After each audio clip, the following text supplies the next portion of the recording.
Hello दोस्तों, हम आपके लिए एक वीवीआई क्वेश्चन लेकर आए हैं जो बिहार बोर्ड के सोशल साइंस के एग्जाम में कई बार पूछे जा चुके हैं। ये क्वेश्चन को थोड़ा ध्यान से देख लीजिएगा। क्वेश्चन कोई लंबा नहीं है, क्वेश्चन को आपको याद नहीं करना है, रटना नहीं है, इसे समझना है। ठीक है, यदि आप समझ लेते हो तो ऑटोमेटिक आपको याद आ जाएगा। ठीक है, चलिए शुरू करते हैं। क्वेश्चन आपके पास है, भारत की संघीय व्यवस्था की विशेषता का वर्णन कीजिए। ठीक है, आपको ये क्वेश्चन समझ लीजिए। पहले क्वेश्चन बोल क्या रहा है। ठीक है, देखिए, संघीय व्यवस्था की विशेषता का निम्नलिखित वर्णन है। ठीक है, आपको ये लिखना है। पहला आपको विशेषता बताना है। पहला विशेषता है, संघीय शासन व्यवस्था में दो स्तर पर सरकार की गठन होती है।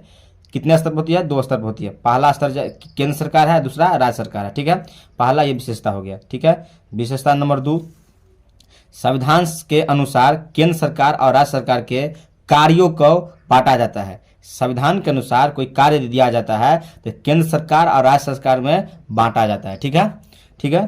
तीसरा जो व्यवस्था है, संघीय शासन व्यवस्था में संविधान को सर्वोदय अधिकार दिया गया है। संघीय शासन व्यवस्था में संविधान जो है ना, उसको सर्वोदय अधिकार दिया गया है। ठीक है।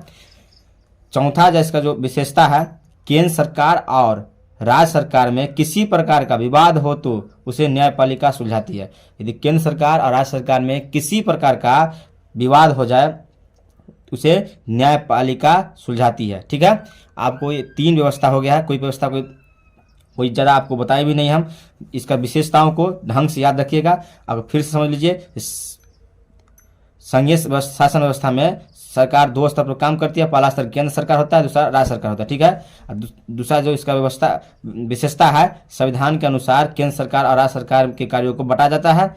तीसरा जो है, संघीय शासन व्यवस्था में संविधान को सर्वोदय अधिकार दिया गया है।